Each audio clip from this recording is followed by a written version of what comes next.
here today with a very special guest. We got David Peters, who is the founder and CEO of Construction Clock, coming all the way from Alberta, Canada? Winnipeg, Manitoba. Manitoba. Go Jets. Okay.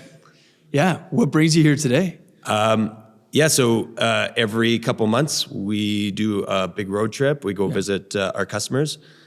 We got customers all around the world, but primarily we focus on North America. And the trip before this was to the lower mainland of British Columbia and Vancouver Island. And I come to Toronto quite a bit, but never to see our customers. So this time I was like, let's spend a week and visit our customers in the GTA. And then we figured, let's go down to Windsor and go north of Toronto. So yeah, this is the Windsor leg of our trip. We got a couple customers here. We're going to visit them today and then go up to Collingwood after this. So when you kind of reached out and you're like, hey, you should jump on a podcast, I was like, that sounds cool. Yeah. Yeah. So Construction Clock is a really cool company. I mean, you guys have been around for 3 years. You ran your own construction company for many years before starting your software company. Yeah. You now have a team of 25. You've got 1,400 companies who use your platform. I mean, yeah. Tell me a little bit about the origin story. Yeah. It sounds crazy when you say it. Yeah. The origin story is wild. So my family immigrated to Manitoba from Mexico. Okay. So we're Mennonites. There's Mennonites here. I got family in Leamington, which is just down the road. Yeah. So my family moves up to Manitoba. I turned 16. My dad's like, hey, we're building our dream house. My parents, all they did was just like work their entire lives. Mm-hmm. So they were debt free. They wanted to build their dream house. And I'm the sweat equity. And my dad basically came to me and was like, hey, the 16 years that I've been housing you for free, I want you to pay me back for that. And so me and my dad and my brother, we spent probably 2 years building their house start to finish. We had never done anything like that before. I learned a ton. And then while I was building that house, I was working in a factory, and I was like, I hate working in a factory, but I do like working outside. Yeah. And so as soon as we finished that house, I basically joined a concrete company, and then I found out that you could subcontract. Why am I working as an employee when other people are subcontracting? So I got a GST number, started my own business. I'm in my early 20s, and then I just started my own company. And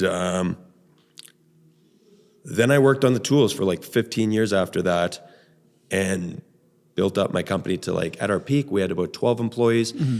And most of our work was in Northwestern Ontario, which is a very long ways from here. We're technically on Ontario. So Northwestern Ontario is like Kenora and everything north of there. And we were doing cottage renovations. We're building fishing camps. So all the material is getting flown in. And so you're kind of like doing logistics. Mm-hmm. It's a really cool job. And it absolutely sucks in the winter. Okay. So most of the guys want to get laid off in the winter. You work really hard in the summer, and then you take a couple months off every winter. And that's kind of how it is up there. And it was great for many years. I loved it. I love building beautiful projects. You walk away, the homeowners come in and they're like blown away at what you've done. There's so much fulfillment in a job like that. And what nobody tells you is that there is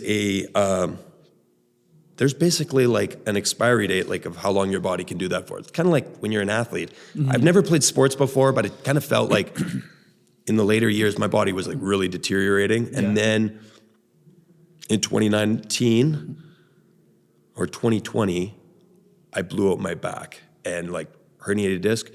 And so then I was just like, okay, there's like a ton of work that I've sold. I got to keep working. And so every day I would basically like spend 30 minutes stretching out my back, and then I would like lay in the back seat of my truck, and my employees would drive us to site, which is a couple hours away. Mm-hmm. And then we'd just work on the tools. And it never even dawned on me that I should like maybe stop working on the tools. Yeah. I was just like, this is what I have to do. I've been doing this my whole life. I'm just going to muscle through. And my back just kept getting worse and worse and worse until the point where I was just like, I think the winter of 2021, I was just in bed the whole winter and it wasn't getting better. And so I told my employees, I said, that's it. We're gonna shut it down. And I asked them if any of them wanted to keep going. And a couple of them said, yeah, I'd like to, obviously like this is my chance to start my own business. So I kind of told them, these are my suppliers. These are the ways that I quote jobs. Here you go. And I helped them get going. And then I just sat there and I was like, I'm 37 years old. This is all I've ever done my entire life. What am I going to do now? And so I started thinking about, I don't even have high school. So I don't have a college degree. So I was just thinking in like really simple terms, problem solution. Mm-hmm. And, obviously now that we're like tech founders, we're like, well, obviously like that's how you start a tech company, you find problems. But back then I wasn't even thinking like that. I was just like, what are the biggest problems that the construction industry has? Like, what are the things that pissed me off? Mm-hmm. What are my main pain points? And there's like, you could write a book about all the pain points in construction. Totally. And I think I wrote down like 3 or 5 things that like I really struggled with. And then I started talking to my friends who were contractors and I was like, do you guys have the same problems? They're like, yeah. So I found out very quickly, like everyone has the same problems. And then I talked to somebody that had a successful tech company, and I didn't even know really what a tech startup was. I had to Google like, what is a startup? What what is a founder? Like, how do you become this? And then I was starting to learn like the ins and outs of this. And the one thing that they said to me, which was just like gold, and he's like, I cannot emphasize this enough, is like, you need to really hone in on like who your ICP is. And I was like, well, what's an ICP? And it's your ideal customer profile. Like, who are you serving? Mm-hmm. And he's like, the thing that I see most people getting wrong is that they want too many different people to be their customer. And he's like, just really hone in. I was like, okay. And I was like, I know exactly who my customer is. Mm-hmm. It's a small construction company, just like what I was. And I know there's a lot of us out there. And so basically, when we started this, I was like, I want a time tracking app that you never have to use. And that was kind of like the slogan, a time tracking app. So when I would start hiring our developers, I'm like, it's great that we're building all this, but let's automate it. Let's do everything we can so that they never have to use the app. Mm-hmm. And that was the mission. Basically, can we build a fully automatic time tracking app? And it took us probably a year to build, and then probably another 6 months to perfect, where we got it to the point where you would create a company, you'd add your employees, and you would add a project, and then that's all you had to do. You would never have to ever clock in or clock out. It tracks everything, and it was like, perfect, we did it. What I didn't realize was how hard it would be to get people to buy into that. Because people are like, well, I just write it down on a piece of paper. And I'm like, yeah, but there's so many irregularities there. Like, you have your employees writing down hours, but they're writing them Friday morning when they have to get paid that afternoon, and they're making up half the hours. And so anyways, long answer. That's how I got started. There's a ton of reasons why we had success, and there's a ton of reasons why we screwed up. But that's basically like how we got going in Construction Clock. Yeah. And I think the reason why, when we first met, we really connected was because we're two non-technical founders who came from a construction background. Yeah. Just trying to solve problems that we saw in the field every day. Yeah. I think a lot of great companies come from just finding a problem and building a very simple solution to solve that. And what I like so much about Construction Clock is it's something that you were living every day, and you were speaking to other contractors and spending boots on the ground time. Yeah. It's really a value of ours here at Shelta, is actually spending boots on the ground time, because you look at a lot of these other tech companies and a lot of them operate from their offices, whether it's in San Francisco or some of the bigger cities, but very rarely do they visit their clients and actually see who their ICP is and meet them and relate with them. So when it came to having 5 or 6 or 7, maybe even 10 problems that you wrote down on that paper, when did you decide that the clocking in, clocking out was that one thing you're going to focus on? I thought I was going to do like 3 of these problems. Yeah. And then what you realize is that one problem just ends up taking so much time. Like it's so hard to solve one problem that you just eventually forget about the other problems. You're like, look, like we're one little company. You know, we had 3 or 4 employees at that time. There's no way we're going to solve multiple problems. We could have, and I guess what it came down to is, do we want to be best in class or do we want to be all in one? Mm-hmm. And one of our first investors came in and said, you have to decide this. Are you going to be best in class or are you going to be all in one? And there's huge pros and cons to both. Mm-hmm. And my gut reaction was like, well, I want to be like the best time tracking app. Right. And it's like, okay, well, if that's what you want, you're going to have to forego a lot of other things. And I'm like, well, we'll get really big and then we'll do, and then it's like, no, that's not how it works. Yeah. You can go wide or you can go deep. Mm-hmm. And it's very hard to do both when you're small. And so we just by focusing on automatic time tracking, we forgot about, we were going to do safety and when we were going to do scheduling and we were going to maybe get into payroll. And it's like, all of that stuff might actually happen one day, but by like really like honing in on automatic time tracking, it just took all of our energy. And 2 years later, 3 years later, we're still just focusing on this one thing. Mm-hmm. And from a business model standpoint, you guys went straight for the subscription model, right? Finding out what your subscription fee was going to be, billing that out accordingly. But it's a bit of a hockey stick curve, right? For a long time. Yeah. You're just kind of like, you have a few users and then you grow those users over time. Then you might have some churn, you might lose some users. I mean, we took a little bit of a different approach because we hadn't had an established business like you did starting out your company, right? So you had a bit of capital to work with to get things up and running. So earlier on, we were like, okay, if you need that feature, no problem, we're going to build that feature. But we had to take a very much digital adoption approach to then interviewing all the companies we worked with, finding out all their pain points and trying to build all-in-one platforms and go really wide to then fund the company to keep going. So we took a little bit of a different approach. So yeah, and for us, we were thinking about taking that approach where we were like, look, like give us 20 grand and we'll build out the 3 or 4 things that you need. We're a very low price point. So we're competing heavily on price. Yeah. So we're cheaper than our competitors. We're better than our competitors. And we iterate faster than our competitors. And I think like those 3 things are like why we win. Mm-hmm. But when you're talking about $10 per user per month, you really have to take this approach of we're going to do this better than anybody else because of the fact that it's such a low price point, and then you have to scale it really big. We could have not survived had we not scaled as fast as we did. And so that just means like being super honed in on this problem you're solving and then just trying to get like as many people to buy into that as possible. There's sometimes I'm like really jealous of the approach that you took because it's like you're spending time. You don't need 1,400 customers. You can spend time with like a handful of customers and then like really get down to like solving a couple of huge pain points for them. Right. And those customers are probably super happy with you because they're like, look, like I don't care how much we have to pay them.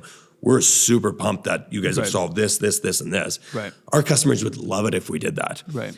It would just mean that like we're just getting super diluted down to like focusing on all these different things, and then we would have to charge everybody far more, and we would have a lot less customers because of it. So I was lucky early on. I found a company out there that was way further along, and I was like, okay, we can copy their model. They've obviously figured out a way to grow to hundreds of thousands of users. Mm-hmm. They're focused on the construction space. Let's do what they're doing. Yeah. They've obviously figured out some magic. Mm-hmm. And so then every time I was like stuck, I was like, well, what are they doing? And that helped us like crazy. Yeah. I had no idea what we were doing at the beginning. Yeah. We did everything through Apple Pay, where you buy it, like you actually subscribe through the App Store. Mm-hmm. Well, then you're giving 30% of your revenue to Apple. And that business model, like our CFO took 10 minutes to figure out like that was not scalable. We were just going to get destroyed then. And so, okay, so that doesn't work. So what are the alternatives? Well, we do it through Stripe. Well, thank goodness Stripe exists. Yeah. So that subscription as a service can be done at a 2% fee instead of a 30. And then how do you, like, there's still lots of things to figure out. How do you price this? Well, we started pricing it by like, okay, if you have like 1 to 5 employees, then we charge you this much. And then over time, you just realize like, let's just charge per user per month, keep it super easy, like just make it everything in layman's terms where it's just incredibly simple to understand. So it was a couple iterations there. And then now we're like, okay, this is something that's infinitely scalable. Well, what I really admire about you guys is how dialed in you are on perfecting what you've done. I mean, I'm not saying what we did was right or there's different approaches, right? Yeah. But when we came in, we realized that the construction industry had issues and pain points with sales, operations, and marketing. Yeah. Right. We realized across the board they could do things a little differently because a lot of things were being handled through Excel files, text messages, Google Drives. Yeah. They might have some social presence, but not really. They might have, someone that they hired to post some photos and some videos, but there really wasn't, one platform that could fit all. Right. And we realized that as well. Yeah. So we started to build out as multiple tools. Okay, you need a client management tool. Okay, here's your client management tool. Yep. You need a visualization tool. Okay, we'll build the visualization tool. Yep. Field management. So we're at probably our 7th platform now, but because we kept finding problems and wanting to solve them. So we just had that urge and we had such good relationships with our clients early on. Yeah. Like you guys now have 1,400 companies. I mean, we're not at that point yet. We have over 1,000 users, but a lot of the companies we work with, we're very close with. Yeah. Right. So once we solved one problem for them, then the conversation would come back. We would do a follow-up and be like, okay, field is operating great now. Now let's fill the sales pipeline. Yeah. And then we, opened up our own branding and marketing division to fill that sales pipeline. Yeah. So it's very, what I'm really interested in this podcast and just being here with you here today is just how dialed in you guys are on that one specific feature and how there's, strengths that we can take from you guys. I mean, yeah, I think a lot of other startups, there's not a lot of startups in Winnipeg. And so, I mean, it's not really a tech place. And so a lot of startups will come to us and be like, okay, how are you doing this? And how are you doing that? A lot of it was just trial and error. Yeah. And so I think like the biggest thing for us was how many times can we just like hit a wall and then just kind of figure out what we did wrong. Right. And that's mostly what dialing in is just trying things and then also looking to see what everyone else is doing and then being able to pull from a lot of that stuff. Yeah. What helped us like crazy was some of the early investors had scaled and sold tech companies. Mm-hmm. And they're like, look, if we were to do this again, these are all the things that we would not be doing. Yeah. And it's mostly like like a lot of the things that we've learned is just like things that we shouldn't be doing. Right. And so really honing in was the key for us. And so one magical feature, so we have like this one, so for us it's auto clock in and out, and later this year we're launching the evolution of auto clock in, which is what we're calling super clock in. Yeah. And it was a bit of a joke, like let's call it super clock in, and then then it kind of stuck. So this magical feature multiplied by just like the exact customer that's going to be using. And if you ask us who, like, we were like, people would be like, can we use this? We're like this kind of company. Like, yeah, you can use it. Well, we got 400 employees. Can we use it? Yeah, 100%. We're trying to make it work for like everybody. And time and attendance and payroll like doesn't work that way. Like what works for like a really small, a 1 user company, it's totally different than a 200 user company. Right. And so then we were forced to just constantly be like reducing that down to like, who are you really serving? So as it came down to like, we won't ever stop anybody from using our app. We have our largest customer has, about 200 employees and it works great for them. And, Riley and myself went down there and we onboarded them in person probably a year and a half ago, and it just worked great. But who it works amazing for is if you're a small construction company with 2 to 20 employees, our app is perfect for you. Yeah. And so we really hone into that, and then we really hone into our magical feature. And that magical feature is just like, how much can we automate inside the app? So we're getting to the point where we're like, when we look at our roadmap, it's like there's hundreds of things that we can still automate. And now you got this amazing thing called AI that's almost magic in itself, where did you go to a supply house? AI knows that, and AI can automatically like say like, hey, you were at Eco Electric and you were there for like 27 minutes, and then you went back to that job site. It's automatically going to tag that supplier, take all of that time and all that travel time and allocate it back to that project. Yeah. These are like the magical features that you can do inside of an app when you really hone into like this one thing. Yeah. And again, I would love to be the all-in-one app for construction. Like what you guys are doing, I'm so super jealous sometimes, like, because people are like, when are you coming out with the ability to do invoicing? When are you doing estimating? And we're like, we're probably never doing that. Yeah. And they're like, well, this isn't the app for us then. I'm like, oh, shoot. Because we're really great in this one area, but we are a single point solution. Yeah. And so it's really hard to have those conversations with customers. They're like, I want you, but I want it all in this one box. Right. And you cannot offer that to me. And I'm like, yeah, it sucks because we're super focused. We can't offer that to you. Yeah. One thing I really like that you mentioned is your SMEs, right? So you're working with small, medium-sized enterprises. Your largest client maybe has 200 employees, but they still use your app flawlessly and they still enjoy using it. Yeah. But where I feel like our smaller construction tech companies win in this industry against some of the bigger guys is we don't need to go upstream, right? We're not going for those 1,000 company or 1,000 employee companies, right? Yeah. I mean, one of our big competitors early on, our competitors, but a lot of the software that others were using was called Procore, which you've probably heard of, right? Which is great for large companies, large projects. You know, you're building institutional facilities, you're building Amazon fulfillment warehouses. So these are huge projects, thousands of people, right? And that enterprise grade software works great, but it takes 3 months to onboard a team to learn how to use it to its fullest capability. Whereas I'm sure Construction Clock, like Shelta, within half an hour, you're up and running and you fully know how to use the platform. Right. So where I see us winning is we're so hyper specific into who our ideal customer persona is, our ICP, right? Talked a little bit about that. Yeah. So when you look at construction tech, the Procores and the Autodesk, they're great if you're like, if you've got a budget of, I don't know, a couple $100,000 a year that you can put into software, and I think that stuff is way too powerful for a small construction company that needs to do 3 or 4 basic things.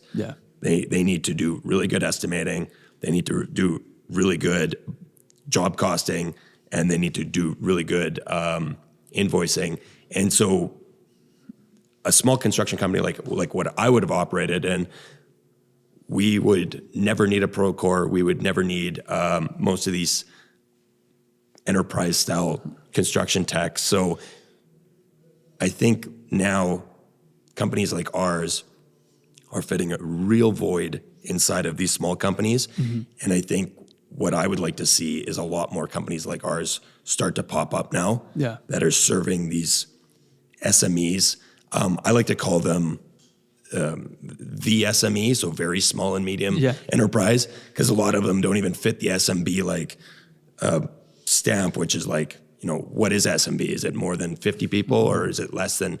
And most of our customers have like 5 employees or less. And we are their very first construction tech app.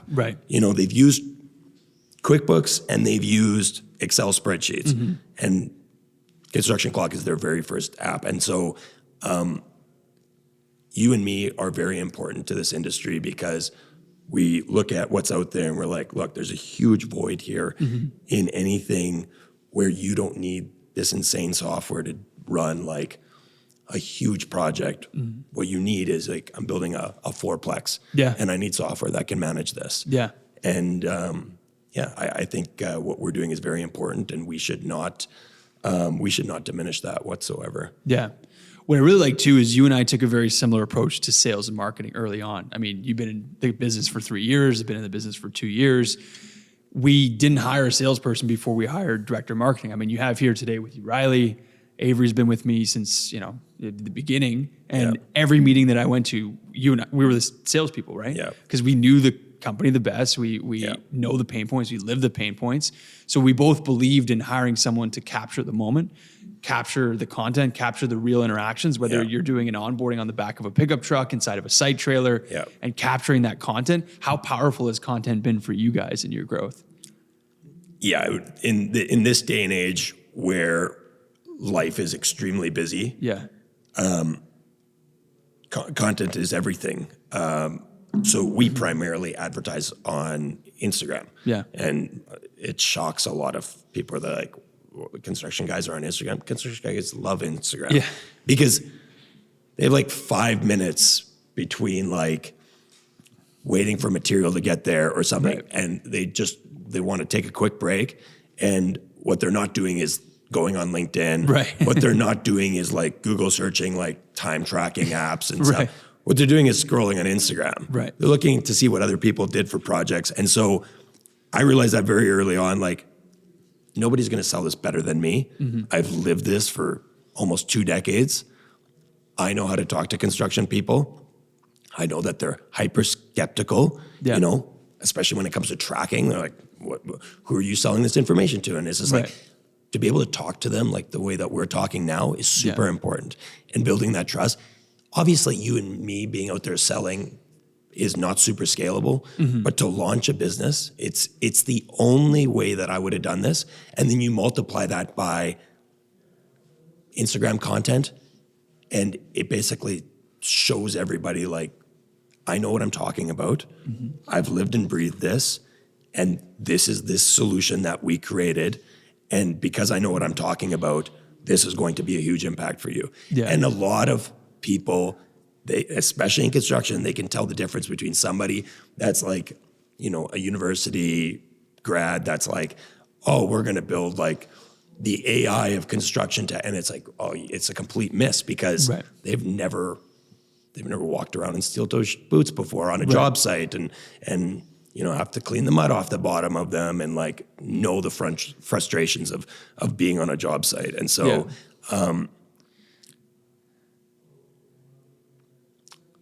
me selling at the beginning was what slingshotted our company to get to those early successes.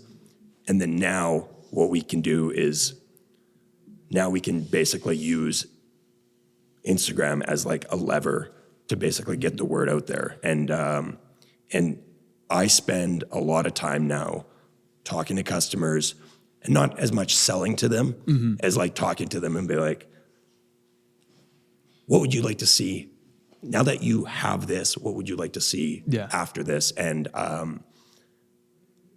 I truly feel like I haven't worked a day in the last 3 years because I like love every minute of what I'm doing. Yeah. Because I like, when people are like, man, this app gave me back 4 hours on a Saturday, I'm like, that's why I do this. Yeah. That's the big win for me. Yeah. No, there's a great satisfaction into saving people time, right? Making their companies more profitable, giving them back their freedom, right? Yes. And because we spend so much time on the ground with the clients, you actually get to see those interactions. Yes. Right? Like how great is it to read the reviews, the good and the bad ones, right? Yeah. And have a pulse on your company at all times. Yeah. You mentioned an important point about hyper skeptical. So construction industry by nature are hyper skeptical, right? Yeah. They've been doing things this way, pen and paper for the longest time. It's been working. They have successful companies. Yeah. So getting over that hump when it comes to, showing them technology, how important was it for you to actually sit with your first few customers and be that main salesperson? I learned very quickly that I had to lead with the objections. Yeah. And that I knew they were coming, like, hey, you guys are going to be tracking my phone, this and that. Yeah. So I just led with that. I'm like, this is how we track your phone. We only track you during working hours. Yeah. We only track you the days that you're like the working days, Monday to Friday from 7 to 4. We're tracking your location so that we can auto clock you in and out. So we led with that. Yeah. I learned very quickly, you can't shy away from that. Yeah. And then after that, I focused on, look what you're getting out of it. Yeah. Because we're doing this, this is all the data you can get. You can see exactly how profitable you were on that job on the labor side of things. You can see how much time you're wasting traveling to different lumber yards and things like that. Yeah. And so I just kind of went with it head on. We know that the construction industry, they are late adopters to technology. So kind of leading with, look, this is how we do things, and this is why you're going to benefit massively from it. Yeah. Me leaning into that was the best way for me to sell it. Yeah. Because then you just build trust so much quicker with somebody. And after you can get that through that first hump, well, what if my employee leaves their phone on the job site? And it's like, Right. ask yourself, are your employees going to leave their phone on their job site? No, nobody leaves anywhere without their phone anymore. Right. And so it's like things like that where I just led with them, and it worked. It worked really well at building trust very quickly. Yeah. And building trust too, just to piggyback off that, one of my favorite salespeople, Alex Hormozy, great lessons, but he talks a lot about building stacks of undeniable proof. Yes. So when you have those great interactions with clients and you document it, you get them, speaking at a customer testimonial, get some photos with them, and then their friends see how much they believe in you, Yep. right? And then they have that sense of trust with you before even meeting you. Yep. So they feel like when I meet David Peters, I already have that sense of trust because Yep. someone that I trusts his technology. Right. So building those stacks of undeniable proof and being able to showcase them. I mean, for us, going from 0 to 1, that was, if not, that was mission critical. Yeah. Right. And I feel like you're doing a similar thing. Yeah. Honestly, I never focused at like going from 1 to 10. I just focused on always getting from 0 to 1. Yeah. Because word of mouth is so powerful in the construction industry. Oh yeah. And so everyone talks to each other. Everybody wants to sound, smart. So they're like, hey, you should check out Construction Clock. Yeah. So typically what we're finding is we'll get a customer in like some random town in South Carolina. Yeah. And then like 2 or 3 will pop up there. Right. And we haven't done any more advertising in that area. It's just that they told each other about it. Yeah. And so really like just focusing on going from 0 to 1 is the most important step. Yeah. And like just blocking out everything that's going to happen after that. Because building trust with one person naturally just builds trust with 3 people. Your customers are your greatest advocates. Yes. Right. When they hear it coming from you, it's one thing, right? Yeah. You live and breathe the technology in the company, but when they hear it coming from someone else, there's a different sense there. Yeah. And I think like the 2 things that we did way different than everybody else is, one, like we really focused on our magical feature and like really leaning into that. Like, how do we really differentiate from everybody else? And then the second thing was you can literally pick up the phone and call one of us at any time. And our customer team is like, yeah, like we build the tech and that works great and whatnot. You're not using a bot. You're not communicating with a bot. You're picking up the phone, you're calling us and you're texting us, and that will never change. Yeah. It's like people talking to people. Right. And like anytime I call the bank and I'm like dealing with this like phone bot thing and it's like, oh, press 9 to talk. Right. I'm like, oh, I just want to talk to a person so bad. Yeah. And that was like the one thing that we're like, we're never going to change this. Yeah. No matter how big we get, no matter how much AI comes out, you're going to always talk to a person at Construction Clock. Yeah. And that's what construction people really care about is like, if I call this number, is there going to be a person at the other end? Which sounds wild. Like 50 years ago, you would never even consider that. Right. And now it's a real problem where you get these computer operators that like, and it's super annoying. Just we're a tech company, but we're people, and you're just going to be able to talk to us.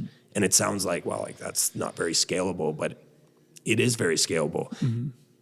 The tech will do what the tech needs to do, but when people get to talk to somebody, there's so much trust that gets built inside of there where it's just like, oh, like, these people care about me, they care about my company, and I can get a hold of them. As a leader, you probably get these questions a lot is how are you going to maintain those values as you scale, right? How are you still going to pick up the phone? How are you still going to spend time boots on the ground, even as Construction Clock goes to 140,000 companies, right? And at Shelta, we get the same question. In 5 years from now, when things are a lot different, how are we going to know that you're still going to fulfill those promises?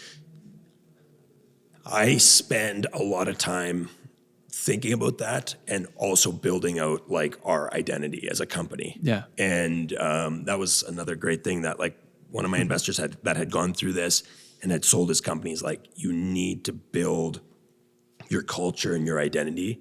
And and everything needs to go back through that filter. Yeah.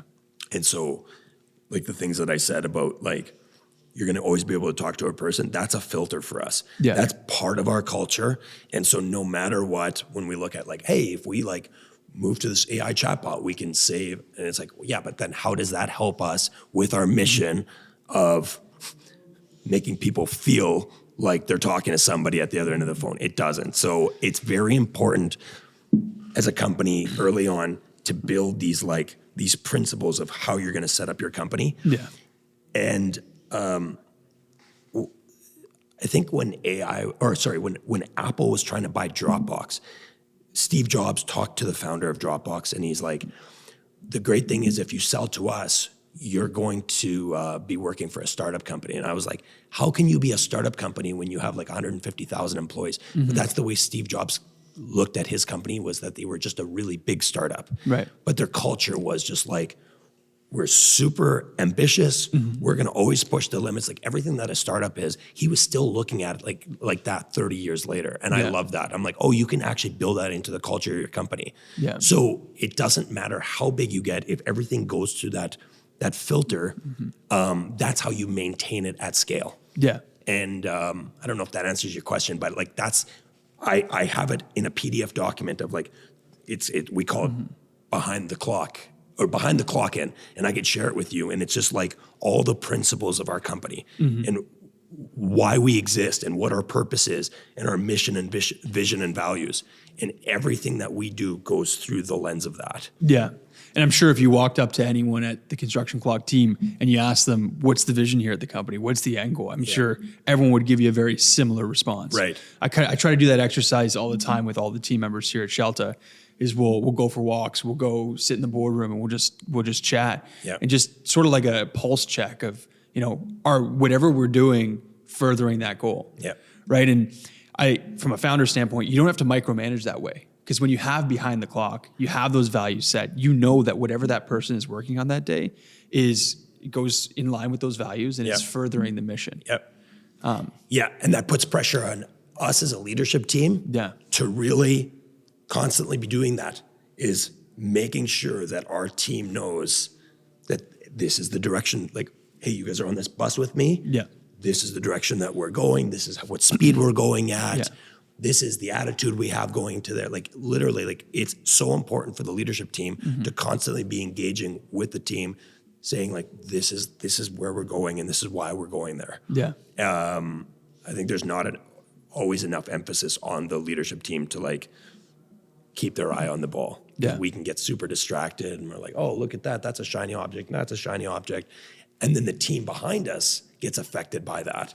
So I think it's the most critical for the leadership team to really like take a lot of ownership on that part. And then, like you said, go into the boardroom and then just chat with your people and say like, okay, like how do you guys feel like it's going? What's the good and the bad and the ugly of what you're seeing on the development side, on the marketing side? So I love that you guys are doing that. And in a startup environment, you expect a lot out of people. You yourself, I'm sure, are working around the clock, right? The construction clock. And you expect a lot in the early days, right? So everyone has to be dialed in. So I wanted to ask you, you guys have a ton of things on the docket for the day. You have multiple tasks, you got multiple meetings, multiple onboardings, multiple engineering meetings. How do you personally dial in when it's time to get to it? So for myself, I lead the company with there's three of us at the senior level.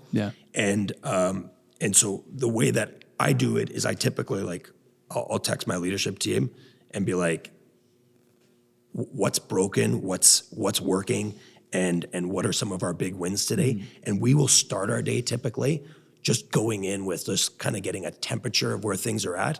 And then me hyping up my leadership team to basically say like, guys, look at how far we've come. Look at what we're going to do in the next year. Look what we're going to do in the next month. Look at what we're going to do in the next sprint. And then really hype them up to kind of go in with that energy of just like, this is how far we've come. We take a little look back and then it's like, okay, where are we going? And when I can get the leadership team every day to get really excited about what we're doing, they just take that into the company, and they're like, "Hey, guys, look at the dial. Look how far we've come. Let's run." Yeah. And really for me, it's all about getting our leadership team excited. Yeah. Speaking of Steve Jobs, he has a great quote as well of, you can always connect the dots looking backwards, Yeah. but you can't connect them looking forwards. Yeah. So it sounds like that's something that you do with your team is you get together, maybe you have a coffee, maybe you're having an espresso. Yeah. But then you look back at, it's only been 3 years, but look how much we've accomplished as a team in 3 years. And I want to get into how important people are, right? People are your greatest asset at the company. Yeah. I mean, if a lot of people were to ask me, how'd you guys get to this point in a short amount of time? It's really the team, right? Yes. You couldn't have done this yourself. I couldn't have done this myself. At the beginning, you think it's all about you and Right. you're the main driver. Every day that goes by, it becomes less about you and more it becomes about the team. Yeah. And so that's why hiring like the right people is so critical for the business. Like you're like, you just said like, oh, it's so much about I think it's all about the team. Yeah. I think especially in tech, it becomes purely about the team. There's not a lot of other variables in play. Right. You're not talking about like, you're not building a factory and you don't got all this equipment. It's people. Yeah. And laptops and phones. Yeah. That's what a tech company is. So the people are your biggest asset. Yeah. And so, it's super important to look at how far you've come, because it doesn't happen enough where you look like, oh yeah, that's right. We got over that hurdle and then we got over this. We go months sometimes without like taking a good look back and being like, oh yeah, remember when we were dealing with this? Yeah. I put it in my phone now once a month where we just take a real look back, like, okay, look at all the things that we've overcome. And that's really encouraging when you do that. And I think that companies need to do that more. Yeah. Even if it's tiny little wins.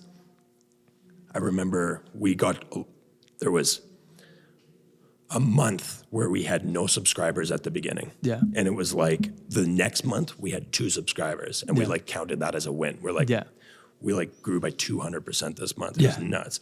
And so like just those little wins, massive. You gotta like lean into them. Yeah. Because you have nothing else at the beginning to lean on except for those little things like, okay, we push this update and it's working. Yeah. There's no bugs, there's no like fixes that we have to do. That's a win. Yeah. And at the beginning, that's all you have to lean into. Mm-hmm. And a lot of those wins are wins you don't see, right? A lot of times when you're fixing a bug, when you're fixing something in the back end, it may not look so fantastic on the front end. It might not be a new feature, a new update, but just even I noticed having a back end engineering team and having a front end engineering team, sometimes the back end engineers are the unsung heroes. Yeah. Right. They may make a push that's a fix that doesn't change any UX, UI, doesn't make the app look cooler, but it makes the app function faster. Yeah. Right. Now you're going from, 2-second download times to now 2 milliseconds. Right. And so what I try to do, and I didn't do well at the beginning of starting the company, was, spending more time with the back end engineers too, and just, celebrating load time, celebrating the app not breaking, right? Those are wins that often go unnoticed. Totally. Yeah. It's oftentimes the things that you don't see. Yeah. And like the things that are not breaking that are really like the unsung heroes. Yeah. And most of the time they get overlooked, and it's very, and when things do break, that's when you realize how important they are. Yeah. So no, that's fantastic. I'm really pumped about what you guys have done in a short period of time. And I love that you guys are taking the opposite approach of us, where it's like we're going really deep and you guys are going wide. And I like, it'll be really interesting to sit down here 2 years from now and do another podcast and just like look to see like us going in separate directions, how that plays out over time. And I think there's an approach where both situations become super successful in just in different ways. Yeah. What I find is, you mentioned you have your leadership team and you meet with your leadership team at the beginning of the day. Yeah. What I've tried to do is each product that we have has a leader, right? Whether it's our client portal, it's our 3D virtual reality software, it's our field management software. What I try to do is empower one leader, one person for each tool to almost feel like taking ownership of that tool. Yes. Right? Like everything branding and marketing related is Avery's division, right? So it's something that I don't spend a ton of time on, that I just know is working. Yep. I know he's constantly growing, constantly Yep. pushing the envelope. So I feel like when you're going wide, you need a wide number of leaders that Right. can manage each Right. different piece. Right. Yeah. And I mean, when you're going deep, there's a lot of like different functions inside the app that need leaders as well. Yes. So we basically do the exact same thing. It's just done in like, instead of having different product lines, we have, like somebody's taking leadership of the website, somebody's Yes. taking leadership of all of our ads, and somebody's taking leadership of all of the sprint updates and things like Yes. that. So empowering your team is also probably a major factor in the success of a startup. Yeah. They have to feel like they're having huge impact in what you're doing. Yeah. You're a leader amongst leaders. That's right. Right. So this has been awesome. Yeah. It's really, I'm sure we could keep going, but I really appreciate you coming down here to Windsor. It's been a while that we've wanted to get together, so I'm glad we finally got to do it. Yes. And maybe next time we'll be in Winnipeg. I love that. We'll have you at our warehouse office. Yeah, I feel like we're all kind of in warehouses. It's sort of our MO. Awesome. Thanks for having me. Yeah. And I'm excited to watch you guys grow. Yeah, we should do a reunion in 2 years. We will. See where we're at. Okay. Okay. Awesome. Thank you. Thank you.